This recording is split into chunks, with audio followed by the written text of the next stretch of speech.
welcome. It is time once again for the CU Immigration Show, or just CU Immigration, or however you want to put it, here on WRFU LP Urbana, 104.5 FM. I will be your host for this evening. My name is Mr. Garza, and I'm here to let you know that WRFU is an open forum for the Urbana-Champaign community. Yes, it is. Views expressed are those of the speakers. Yes, they are, and are not intended to represent WRFU, UCIMC, Urbana Socialist Forum, or UPTV. So whose views are these? Well, that is actually a very good question. These views are our own, and by our, in this instance, I mean myself, and my charming guest, who will hopefully introduce himself now. Sure. My name is Geovanny Vega, and I am a community member and also a board member for the CU Immigration Forum. Boy, important stuff there. So I guess that answers the question, why would you come on to a show about immigration? Is you are interested in immigration? Yeah, I mean, I certainly am interested, but I'm also an immigrant myself. And so naturally, I am interested in everything that's going on with regards with immigration. An immigrant, eh? Yeah. From Costa Rica. Costa Rica? Yes. Although I've lived in the United States far longer than I lived in Costa Rica.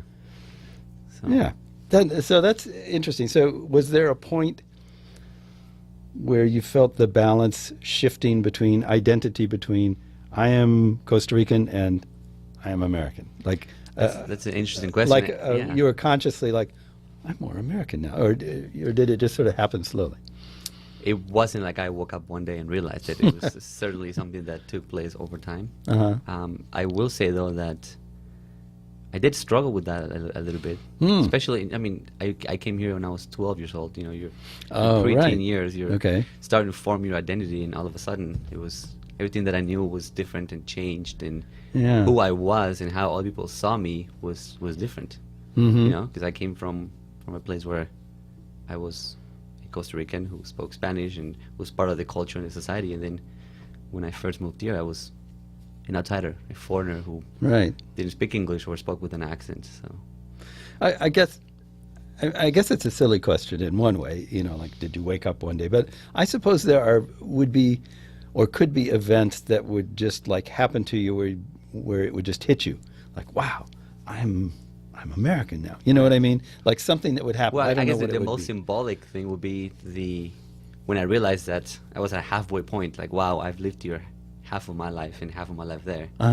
So anything after that point means that I am, I guess, more American because I lived here longer. I don't know. I don't know. Like, I think sometimes when I interact with people, it's interesting to see how I can relate to someone who's American very well, you know, culturally, but then also I can relate to someone who's Latino. So sometimes you get that, like, oh, you know, like I've got this duality in me that I can navigate both worlds. I suppose that it kind of raises the question, what is an American or what is a Costa Rican? Like what makes you feel like you are one of these or the other? I think the question of what's an American, it is all this time. We're still probably struggling with that definition. I don't think there is a fixed or specific set of qualities or characteristics that make you American, because, you know, there are so many people here that come from so many different backgrounds, whether it's, you know, nationalities or religion or color or just their histories are so different and so varied that you can't put someone in a box and say, well, that's what makes you American, because it wouldn't be fair. People keep trying to do that. They do. They try all the time, like self-sufficient, speak English, go-getter, speak English. But you know, any number of things, like that's what makes you an American. You're confident. You're forward-looking. You know, it's funny. It's the same thing with like the American dream, for example. People try to define it as one specific set of goals or achievements that you have to accomplish. You know, call that the American dream, but I think everyone forges their own dream. There's room for everyone's dream to be the American dream. I suppose what the American dream really is, if you were to ask me, would be because of the youth of this country, because it is so young and new, that it is still becoming what it's going to be. So the American dream is, I can be a part of that process. I can help make that happen and at the same time become what I want to be too. So it's this imagination. And I don't think it's entirely wrong, because America is still, obviously, if you look at last president and the present person, the current occupier of the White House. Yes, thank you. There's still a big tug of war in terms of what people think America is. Well, I think too that the definition of who is American and what American is changing because of demographics. Yeah. People of color are becoming more numerous, in the sense that I think by 2040 or 2050 maybe, people of European descent will no longer be the majority. It will be a minority-majority country. So right. that's getting redefined as we speak. And I think that's part of the backlash that we saw, and what we're seeing now with the current administration is, almost to an extent, I think, trying to stop that from happening, or trying to put the brakes on that. But yeah. I read an interesting thing today. It was an op-ed piece, and the author was talking about how they were talking about the Super Bowl, which apparently was that yesterday? Yes, yesterday. Yeah. And so they were talking about the halftime show. What kind of American are you, Tom? You didn't watch the Super Bowl? I'm not much of an American, I guess. They were talking about the halftime show and talking about how the ads, it has become this major showcase for ads. The Super Bowl halftime. Yes. And the ads throughout the show are a major showcase. And he was saying that it's interesting that despite the ascendancy of Republicans and the Trump administration, and this whole let's look backwards, let's look inwards, and sort of slow down the process of change, what most of the advertisers were saying and the halftime show was saying is, here is the future of the country. Oh, yeah, they were definitely immigration. It's if not celebrating, equality. At least putting the spotlight on diversity, and we're talking about what defines American. I think there was an ad yesterday by I think it was one, I can't recall, but it was one of them. Coca-Cola, I think, that they had just different people speaking in different languages. And so they're showing that an American can mean a lot of things. It's not just one thing. So he was just saying it's an interesting take that these people with lots of money to spend and who really live or die by their image with the public chose to focus on that, are saying the public is going this way, whether the government is or not. The public is headed in this direction, and it's like, you got to think about it. I'm sure they put a lot of analysis and marketing studies into that. I mean, they don't just do those willy-nilly. They they look into the. I'm sure they have focus groups and things of that nature. So. Yeah, I'm sure they do. There's got to be something behind that. I think you're onto something there. Could be. Anyway, I just thought that was an interesting concept. It's interesting to read indicators of things, because you can get too caught up in headlines and too caught up in what's going on in the world. I mean, we were talking about this before the show, like how there are big things to talk about. And and I was saying, well, I usually, when I do the show by myself, I talk about those big topics because it's just me and I have to interact with something, so it's the news. But with people, I like to talk about people. But it is interesting to look at these big things and realize, okay, they're big because they're shocking, or they're big because they're scary, or because they portend some awful thing happening, but they aren't necessarily big because they mean something big. They're big because of their effect, not their meaning necessarily. And so it in a way, it's comforting to me to think, well, I mean, we are headed into the future, and we're going to keep going that way, whether anybody likes it or not. They can rant and rave and put up walls and do whatever they're going to do, but they can't stop. The momentum, the inertia of change and growth is huge. Yeah, it's enormous. I think if you look at that, I mean, if you went to any of those, the women's marches or any of the recent rallies, a big theme was we won't go back. Right. You know, even the women were saying we're not going to go back. We're not going to go back to the 1950s. We're not going to go back to the way things were before. And so, yeah, I think that certainly they can try, but it's not going to be as easy to stop that. I mean, well, they're going to try. I mean, they are in the process of trying really hard. And if it weren't for the fact that it was going to really hurt a lot of people, it would be interesting to just sit back and go, oh, okay, let's see how this turns out. You know, I wish sometimes I was an alien and I could just divorce myself from caring about the effects. Yeah, and I could just watch and go, oh, maybe they are. Keep an eye on that. You know, but I can't. It affects me personally, and it affects people I care about even more personally. You know, and so it's. Yeah, I was going back to what you asked me earlier. I was thinking about another instance when that made me realize, you know, I'm more American or whatever label you wanna put. And for example, over time, I have seen the transition of with my siblings, we used to speak in Spanish, right, most of the time, and it started becoming more and more. English became more and more prevalent in our interactions and conversations, and it's not like, you know, you do a conscious effort or a conscious decision to speak in English; it just comes out. That's interesting, I think. Because these are my siblings, these are some of the closest people to me, and I choose to communicate with them in English sometimes. Yeah. I was actually talking, was it last week? I guess. Yeah, with Maria about that. I was giving her the example of some friends who had a daughter while they were here, and they wanted to raise her to be bilingual, and that she just was like, I'm not interested in Spanish, I'm English. And how that shows that a child is like looking around and like, what is language? Okay, language is how people communicate. So how do most people communicate in this area that I live in? It's English.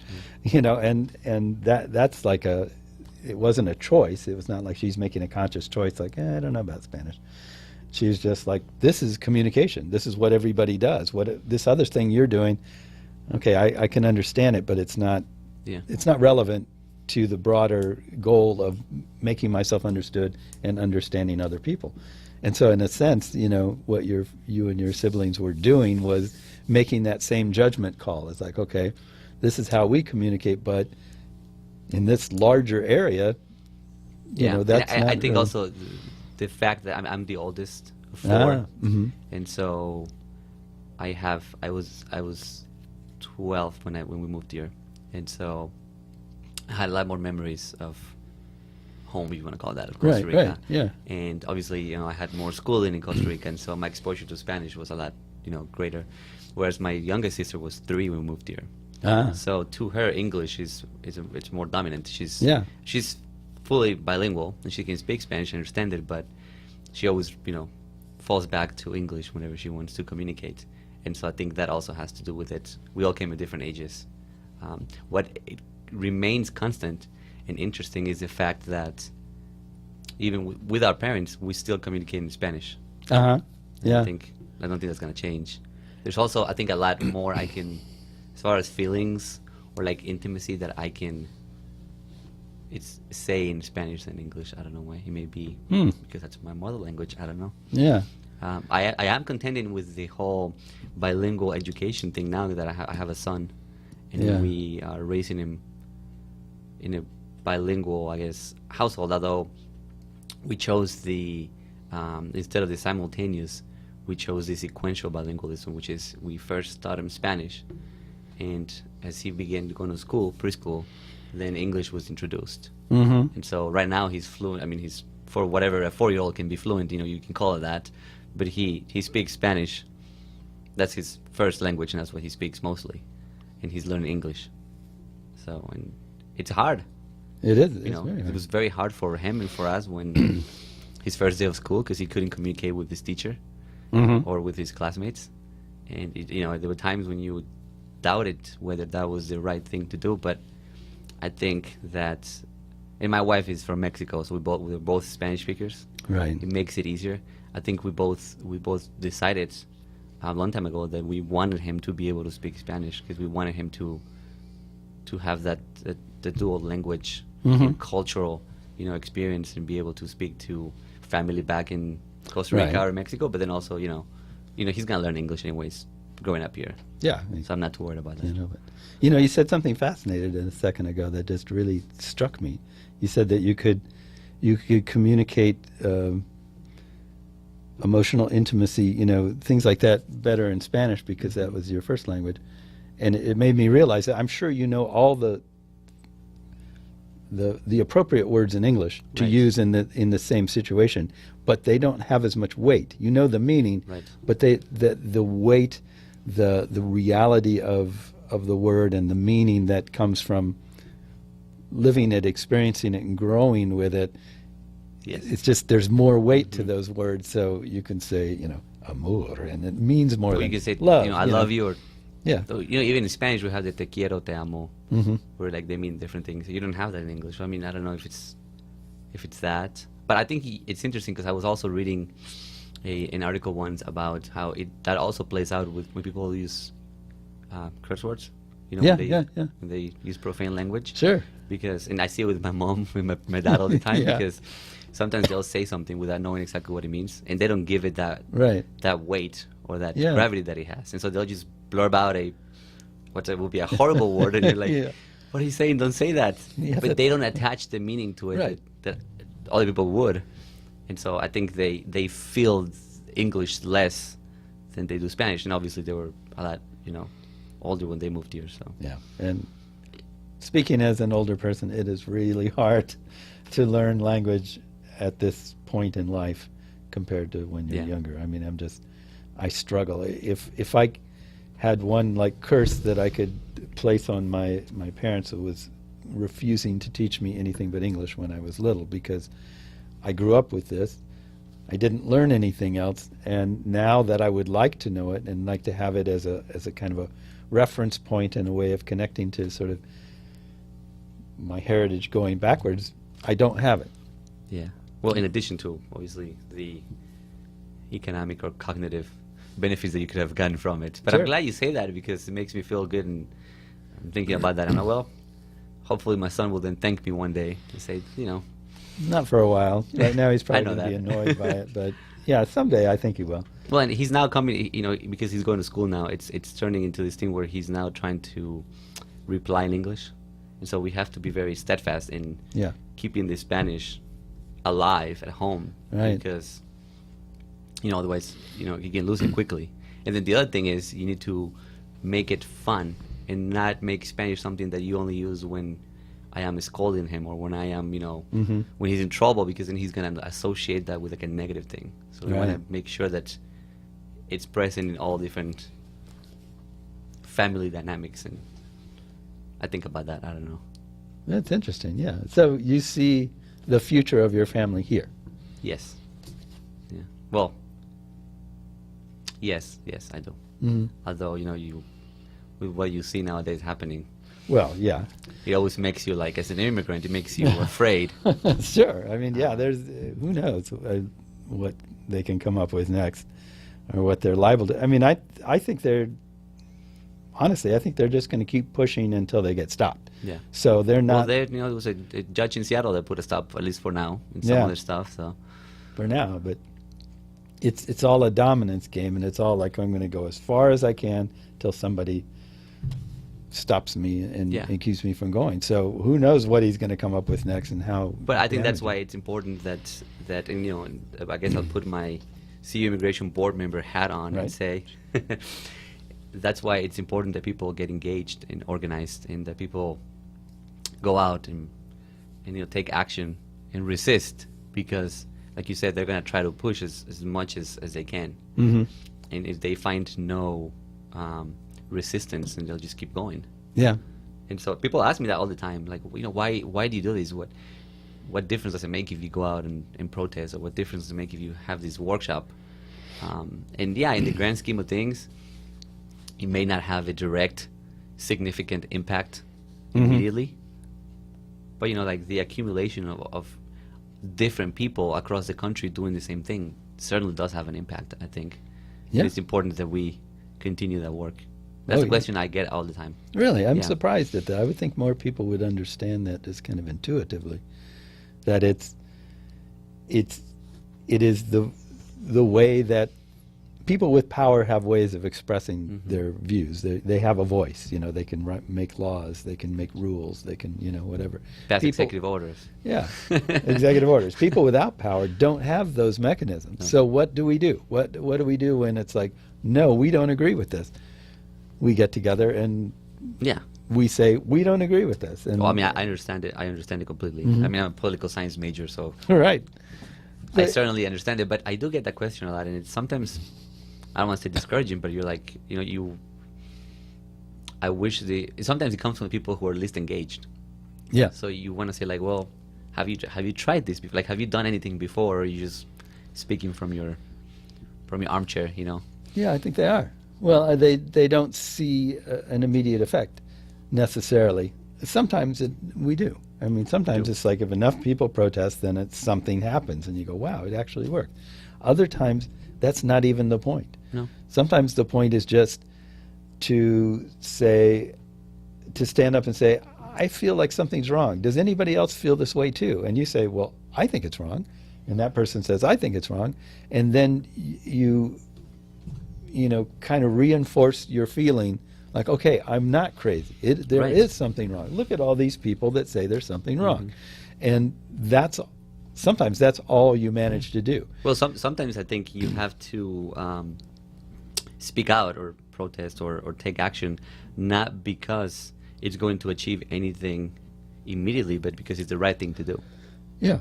And so that's the message that I try to tell people, especially people who ask me that. Like, and sometimes you see small changes, you see small things, improvements that happen. Even if it's we have a workshop, and someone walked out of there with answers to questions they had, and now they're less afraid.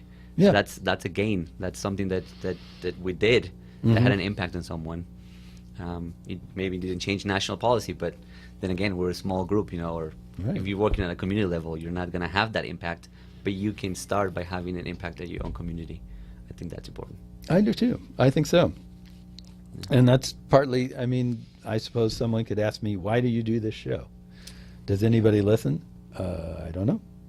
I have no way of knowing. There could be 1 million people listening right now. Well, once the waves leave, there's no way you can tell, right? Yeah. Where you get captured. there might actually be absolutely no one listening right now. Or there might be 1,000 people listening. There's no way for me to know. There's no way the station knows this stuff. They don't do those surveys like, how do you find it? Because we don't advertise. I guess the only thing they can monitor would be the online traffic of people doing live streaming. Yeah, I could probably figure out who runs the website and ask them, but I don't. But you don't know how many people are sitting in their car right now listening to this. There could be somebody, yeah. But I do it because it is one possible way to speak to people, and so I'm going to use it. I've used every means that I have available to me. I've got TV, I've got radio, I've got Facebook or whatever. I've got these things. These are things just sitting there like, well, you can do it if you want to. All right, I'll do it, because it is a way that I have, just like going out and carrying a sign. This is a way to make my opinion heard by whoever happens to listen. I think that's all as a society we can ask from anyone to do. And then also, that's, I think, at the core of being a citizen, or a member of a community is, you, like you say, you do all that's in your power to affect positive change. That's all you can do. It really is, and it's frustrating because it seems like there's always somebody pushing back a little harder than I'm able to push forward, know? Sometimes the bad guys are better organized, that's true. Well, we could say that of the current times. Yeah. What they have is money more often than not. Oh, and now they have the might of the federal government, but yes, that doesn't mean that we shouldn't speak out whenever something bad happens or when something despicable takes place, I guess you'd say. And that's one real huge flaw about capitalism, as long as I'm just going out on a tangent here. This idea that everything has a price this thing is worth X amount of dollars, this is worth X amount, this is worth X amount, you know. And so if this is worth more dollars than that, that means this is better than that. It's more valuable than that. Well, see, but that's when people confuse price with value. They're different things. Right. Sometimes people confuse those two. But that's where, like, protesting stuff, to say that the people on the other side have more money almost implies that, well, they must care more, or it must be more important to them, or whatever. But no, it's worth, they have more money because it's worth money to them. They're trying to arrange things in a way that takes their riches and makes them richer. Right. We have less money because we're not trying to do that. No. If our goal at Immigration Forum were to make a bunch of money for immigrants, then immigrants would be investing in us, because they'd be like, oh man, well, I've got $50, I can maybe make $100 by investing in Immigration Forum. We have a lot of money, but that's not what we're doing. No, we're definitely not. We're fighting for some kind of vague concepts like freedom. That brings me to, there are things in life that you cannot put a price tag on. Right. You can't put a price on the satisfaction that someone who's volunteering in an organization gets from doing that, And so, yeah, they may have more money, but then, like you said, it's because they have different goals. Yeah, they have an entirely different. They package them rhetorically in a similar way. So we talk about freedom, and they talk about freedom, and we talk about rights, and they talk about rights, and justice. I mean, it's like almost like a game of chess or something. You like match your opponent's rhetoric with your own that's equally lofty and whatever, but it's what's behind it that makes the difference, and that's something that is hard to get across to people sometimes, because it's like, oh, you're just a bunch of people with cardboard signs. Well, but then also what I think when you are involved with community organizations that do work like that, you're often fighting or doing work for the underprivileged, for people that have the least, for people that are at the, for lack of a better analogy, I guess, at the bottom of the food pyramid. Yeah. And so, I mean, I think from that it's then natural to expect these people in this line of work to have less resources and money to fight the fight. Well, yeah. Because, the people that have the money, they care about different issues, and they're fighting for different things. And so I think it's something that should be kind of, it's like a natural extension of that. Yeah. Well, but that's sort of what I hear when you talk about people who go, well, why are you protesting? Why do you do that? It's that same thing that if you say to an artist, like, why are you an artist if nobody buys your stuff? That's not the point. Doing it. They're not doing it so someone buys it. They're doing it because it's their passion. I'm trying to express something. Passion is the word. I'm trying to get something that's in here out here. We're trying to fight for something that's intangible, that you won't ever be able to look at and say, yes, here's this thing, this freedom, this respect, this belonging, whatever these things are, that immigrants are looking for. You can look for signs that they were there. I mean, you can see their footprints, but they're invisible. You can see their effect on the things around them, but you can't ever see them and touch them. And so it's something that, what are we fighting for? Ideals, in a way, that's what we're fighting for.